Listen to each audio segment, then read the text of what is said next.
Hi, I'm Michael Depp, editor of TV News Check, and this week I'm with Byron Harmon, the VP of News at WNYW, Fox's station in New York City, and we are talking TV.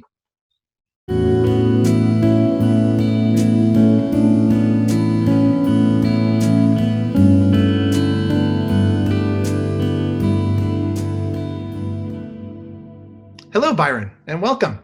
Hello, Michael. Thanks for having me. So very happy to have you here, and so much to talk about for a news director in a major market with so much going on. So I'm really grateful you could be with us today. I'm honored to be on your program. So I want to start, Byron, with the remote working conditions that everyone's been operating under. Much of your newsroom obviously has been working remotely for almost a year now. As vaccines are rolling out, we're edging closer to herd immunity. You can start bringing more people back into the newsroom. Is that what you necessarily want to do? Or do you see this kind of this moment as an opportunity to push people out to remote working conditions more consistently? And that having people, there's no news breaking in the studio, so keeping them out on a more permanent basis. You know, it's interesting because at the beginning of the pandemic, when we moved to predominantly remote working, I was very skeptical of it. Quite honestly, I always like to say my general manager, Lou Leone, and I, we always talk about how working in a newsroom at a TV station is a magical experience. It's a great atmosphere. So I thought that with having people work remote, some of the critical positions, that somehow we would lose our spirit and the soul of what it means to work in a television station. So I believe that if and when we do bring people back in, I'm a fan of the hybrid model. There are some pros and some cons to this. Mm-hmm. And do you think keeping people at their homes and reporting, or maybe on the street more, would be optimal in that case? Or do you think everyone's going to come back? Nobody's going to be doing the weather out of their living room anymore come, this summer or fall? No, I won't say that. Again, I think it's too early, for me to commit on a position on that. But I'm a fan of having reporters out in the field, not in their homes. I mean, they have to go to where the story is. Right, right. And are your audiences still receptive to, or even in favor of having your reporters, your anchors in their homes or in the field more than in the studio? Are they giving you feedback that this is something that they still like, or are they getting a bit fatigued of that? We've received a few emails from fans. Like early on, they liked having them at home because there was such a sense of danger out there and a sense of oneness between us and our audience by having some of our key people at home. But I mean, as the pandemic continued on, we would get emails from viewers who they liked seeing the reporters out in the field. So we haven't had like a lot of feedback on that, but the little feedback we have, it sort of complements our thought process with regards to having people in their homes. Right, right. This whole past year has been so dramatic, so absolutely life-changing for everyone in the way that this industry operates. I wonder, now that you've been operating this way for so long, how has it changed your approach and your philosophy about newsroom management? It's interesting because pre-pandemic, operating a newsroom in New York City is like running an aircraft carrier. Now, with the pandemic, it's ratcheted up even higher. I feel like I was talking to my assistant news director the other day. This has been a PhD level masterclass in managing people, managing people's fears, and how to manage people during a crisis. One thing that has changed me, I've become even more empathetic and even more compassionate because, it's a story that affected us as well as the audience. And there are rare occasions in my career where I have been a part of a story. Most often we're passive observers or whatever. I worked at WTTG in DC during the DC sniper. That's something that the fear gripped everyone. So this pandemic, everyone is affected by this. I had to find myself not only counseling people and consoling them while I was going through my own grief. I lost one of my closest friends from the Army early on. I lost a family member from it. And I also had to counsel people here who lost loved ones and also manage this place. So I think it's made me a better person in an interesting way more compassionate, because I have a military background. So sometimes I can be very disciplined and super organized. Just finish the mission type of philosophy sometimes, but the pandemic smashed that to smithereens. Mm-hmm. Mm-hmm. Oh, I'm sorry about the people that you lost during this time. And you're certainly echoing something I've heard from CEOs to GMs to news directors, that sort of that counseling and that checking in with employees has been something that they've had to do throughout this. Is that still going on? Are people still psychologically frayed, or have they gotten any kind of break from that among your staff? Not as much.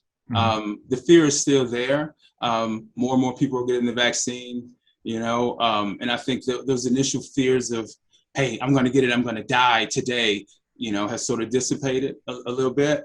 But it was very interesting when you talk about managing people's fears, because when we received our first positive case in the newsroom very, very early on, the management here, we had a meeting with the entire staff in our studio. We have a very large studio, so we had people properly distanced, whatever. And I was really, really thinking everyone was just going to walk out, and I didn't know how we were going to put the news on. So as we made the announcement, I looked in the faces of these people. Oh my God, the fear coming back towards me. It was a bit overwhelming, but I told them we were taking necessary precautions. Anyone who was exposed to the individual was notified. And at 5 o'clock today, we're going to put the news on. Even if I have to anchor the news, we're going to do it. But if you don't want to be here, if you don't feel comfortable, you can leave. There will be no judgment of you at all. We wrapped up the meeting. I came back to my office. 20 minutes later, I walked into the newsroom and everyone was still there. And it was at that point I knew we're going to be okay. You mentioned your military background. I don't know that many news directors have Army experience per se. Is that a help to you organizationally, especially when you have this sort of the chaos of the last year and having to impose an order on it? And I don't know, what are you doing, 8-10 hours of news a day over there? Mm-hmm. I mean, my military experience informs probably every aspect of my personality, my management style. It's funny though, because while I was in the military, my job description was fire support specialist. I was basically a scout. I would be forward of the front lines and I'd locate the enemy, radio back to jets, artillery, or whatnot. So I had to manage 5 or 6 different radios at the same time. I had an officer, a sergeant breathing over my neck, and I had to make snap decisions in high pressure situations. The very first time I was in a control room at a television station and it was breaking news, all those skill sets came back, into play. And I had no idea that those skills would be transferable. So I've always acted on my military instincts. So for those listening to this, then a career trajectory may very well be a smart career trajectory to news management could be through the armed services in this country. Absolutely. You put in some positions where you learn how to manage properly, and then you have some examples of how not to manage people. Right. No, it certainly makes sense. I wonder, so I asked you about your individual management and how it's been impacted by this. I wonder, what do you think about the station itself as a news gathering organization, the way that it operates, the way that you convey reporting on the other side of this, when we come to the other end of this crisis? How do you think WNYW will be different? It's made us closer. There's always the people say, oh, we're a family. I've heard that every place I've worked or whatever. But when you go through a crisis together, there's a bond that you share with the individual. I think people have been and will be more nicer, more willing to work, more understanding of what it takes to put these shows on the air and what it means to cover a story that also affects you. I say the number one thing to me is the closeness that people have experienced doing this. Mm-hmm. Do you see any changes to the fabric of the newscasts themselves, to any permanent changes to the way that the mode of reporting or the rundown of the shows? Any structural changes to the news that you can anticipate now? Well, it's interesting because I want to say in a way we pre-prepared for an event like this. Our editorial philosophy here is there are no real rules. So it doesn't have to be the typical package structure. So there are some days we would not run packages at all. The reporters and the producers had to figure out a way to showcase their story without the package format. So it's played well for us in that regards. I think, though, this has made us more nimble. One thing that we're going to do now is we've become more efficient. I believe we're going to create even more content. And our claim to fame here, we are a content creation factory. Not only do we cover regular news, but we think the classic outside the box. We do short films, we do documentaries, we do half-hour specials, and anyone can do a special here. If I could just give you just an example of like our management style, my management style, and how people work here. So I have an executive producer, her name is Amy Cohen. She's a Broadway aficionado. She knows everything about Broadway. She used to be a dancer. She came to me one time and was talking about Fiddler on the Roof was coming back, and there was some new direction with it. And I was just going on and on about it. I was like, okay, well, let's do it. She said, okay, who do you want to do it? I said, I want you to do it. She said, oh, I'll produce it. There's no problem. Who do you want to report it? I said, no, you're going to report it. And she was like, I'm going to report it. I'm like, Amy, no one here knows as much about Broadway as you. Why do I need to go out there and find some expert? You live and breathe this. Shoot the piece, we'll watch it. And if it's shaky, we won't run it. So she did it. We aired it on the 5 o'clock show. She tagged it on the set. She came back down to the newsroom and everyone gave her a standing ovation. And now Amy does pieces on Broadway in addition to executive producing. So we have those kinds of opportunities for so many people in the newsroom. Do you see out of this period of time also almost all of your staffers being able to play more roles, wear more hats, like more MMJ type of reporters than you would have had beforehand, and everyone's just got to have more capabilities? Oh, absolutely. The MMJ model is a bit difficult in New York City because of the mobility and, the traffic and just, the overall geography of the area. But having people play multiple roles, absolutely. We just initiated this, I call it it's a newsroom management training program where all of our producers have to be trained as executive producers. We're giving them 3 or 4 days. You make all the decisions. I mean, we're here. Obviously, you're not going to make some of the real sensitive decisions or whatever, but it makes them more invested in the product. We have our APs who are producers, writers who are producers, all the way down to the PA position. So, and I'm considering having someone be the news director for the day if they want to. Interesting. I want to ask you about politics and the polarized audience. It's increasingly difficult, if not outright impossible, to avoid having to grapple with politics in almost any given story now. And surely you've had to recalibrate to some degree how your newsroom operates in that environment with that sort of politicization of almost any topic you can land on. So how are you navigating that differently? How are you, sort of acknowledging the politics that people feel, whether it's it seems to be an apolitical, simply factual story or not? How does that play into your operations? We fall back on the foundation. We report just the facts. Over the past few years, the political stories have been so unprecedented. Just reporting what the story is on its own, you can't add anything to it. We do not do opinion here. We stick with the facts. But even if you don't, even if you don't do opinion, and even, I think one of your meteorologists was talking about, he wore a red sweater, it's something, and people interpreted a politics into that, even though it's just, wearing a sweater. People are looking for it and finding politics in something, even if you're not, if you're very deliberate about stripping politics out of something. So, is that something you're coming up against as a tension that you have to navigate around? Are you getting a lot of pushback from audience on any part of the ideological spectrum consistently about that? No, I think people in New York City, they know our reputation. Now, we often get phone calls that are meant for Fox News, but then we have to reroute them, to Fox News. And I would say that's been the only thing. But as far as us having to deal with that, I can't really think of any situations that really rose to that occasion. Does that conflation happen at Fox, or that confusion a lot with Fox News versus the Fox station? No, not a lot. Not, it's very separate. I have no, knowledge of how they work over there. They don't here. But, we gather video, so sometimes they get video from us. Right. So it's Black History Month, which is traditionally a time when local stations devote a fair amount of content to the subject. Of course, you're doing that at WNYW with, among other things, weekly profiles of Black-owned businesses. There's a multi-part series on the Black church. I'm wondering, given the Black Lives Matter movement and the protests over the past year and all of that, the momentum around that, do things feel differently this month when you're coming to this programming? Is there a different sense of how you're approaching it from a content perspective or any other perspective?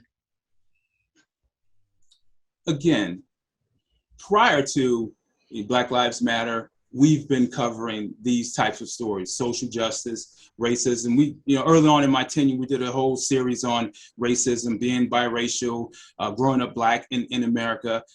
We hired reporters who were specifically on the social justice beat prior to that. So for us, it was an easy pivot to cover those things because, we cover them every day. And, Black history, we do it all year long, just like we do Hispanic history, we do Middle Eastern history. We're very inclusive. And in fact, next month, we're doing a big mini doc on Asians in New York City. Arthur Sheehan, one of our, he's a reporter of Chinese descent. He's doing a story on how often Asians in New York City are overlooked when it comes to city funding and programs. So it's almost woven into the fabric of how we approach stories. I would say that the one thing during the George Floyd protests, I was able to share a lot of my own personal experiences as an African-American man growing up and navigating in America, navigating through corporate America. And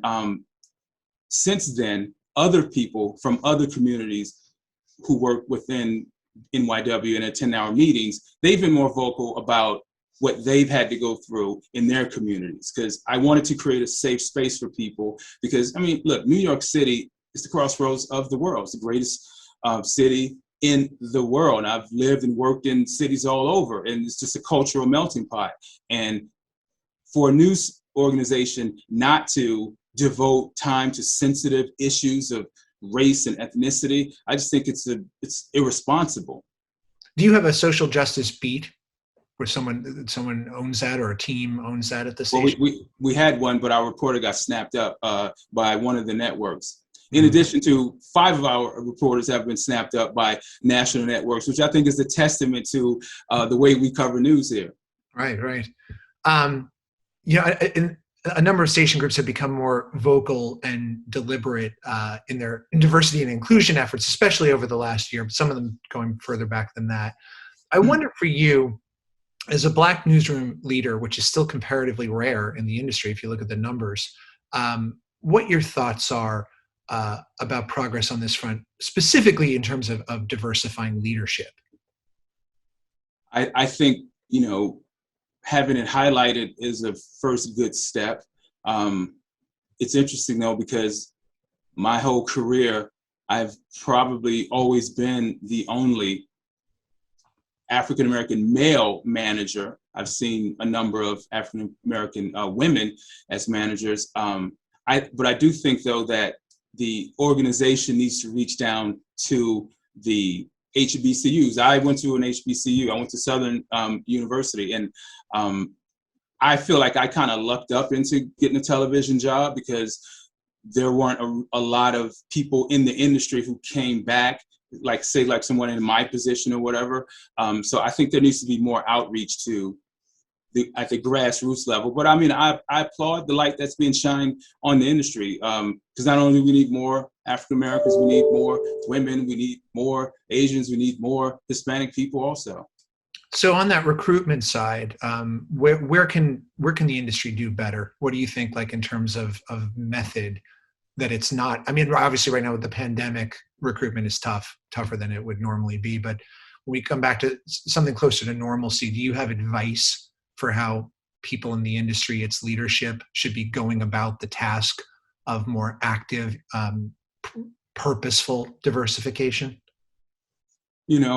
Again, I don't think enough people in the industry and the decision-making process even understand that there are HBCUs with major journalism departments, and aside from having at the corporate level, having a booth at the NABJ or the NAHJ or whatever. I think it's up to individual stations to come up with their own recruitment processes. Like here at this station, we're constantly recruiting people. So whenever it's tough to get a job, it's tough to get a job at any station in New York City, but it's really tough to get a job here because for every position, we probably have 2 or 3 people that we've already identified and that we're cultivating right now. Like there are some reporters that work at other TV stations that they send their reels to us, we critique them, we stay, abreast of their careers. And when we have an opening, they're part of the interview process because we interview other people, but we already have identified a lot of different people. So I think the industry is relying too much on the corporation as a whole to do it, when on an individual level, I think there needs to be more done to address that. And it can be done because we're doing it here. Yeah. Okay, good. I mean, look, one time, I'll give you an example. So we had an intern here, and I was speaking to a group of interns for the summer, and I noticed she was in a wheelchair in the back of the room. She wasn't in the newsroom. She was interning in a different department. And it was unusual because you don't really see many people with disabilities in a newsroom. So she caught my eye. I said my piece was a motivational thing. And the next day, she came to visit me and she told me that she wanted to be a reporter, but her condition would probably be a problem. And I said, what condition? Your incredible personality. I mean, you came in here on your own, your intellect or whatever. So when she left, I told our managers, let's give her an anchor test. Everything. Hair, makeup. I want to put together a block of news for her. She did it. She took the video. She put it on her Facebook page. She turned it into a documentary. We stayed in touch. I hired her as a freelance reporter for 8 months until she decided she didn't want to do it anymore. And it was such an incredible experience for my staff because, okay, this young lady would take 3 to 4 hours to get ready in the morning just to come here because it was just a struggle.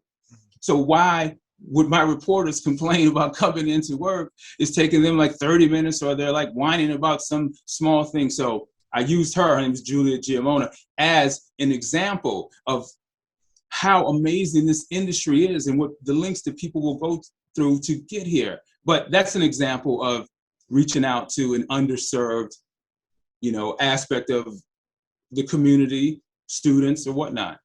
And I just think you have to think outside the norm. Right. No, that's a great example. It's a great story. And it's not just about hiring, right? It's about retention, and it's about giving people a sense that they can climb up in an organization too. So on that, you have thoughts about that side, about how a station or a group as a whole can do a better job of bringing people up through the ranks and creating diversity, all the way through to the top? I think now that's something that has to be done at the top levels. I think you need to create more positions because, oftentimes in stations groups, the hierarchy, there are only a few people at the top. So once you've reached a certain level, there's a ceiling. And so you don't have other positions that you could go to. So I think you need to add more positions. Mm-hmm. Okay. So just lastly, let me ask you, just switching entirely, just looking ahead to all the stories in front of you right now, all that's going on, just is the vaccine consuming most of your newsroom's energy and just following the rollout and the logistics of that? Or, is that sort of disproportionately grabbing your newsroom energy right now? Obviously it is the predominant story. I'd say it's probably 35 to 40% of our coverage. We're also heavily covering Joe Biden's first 100 days. We're also covering New York City politics. We're also covering the recovery process of New York City, whether it be, residents, the business community. New York is suffering a lot right now with as is the rest of the country. But there's just something about, New York is kind of dead now. With a lot of people have left, have fled the city or whatnot. So, I would say 35 to 40% is about the vaccine.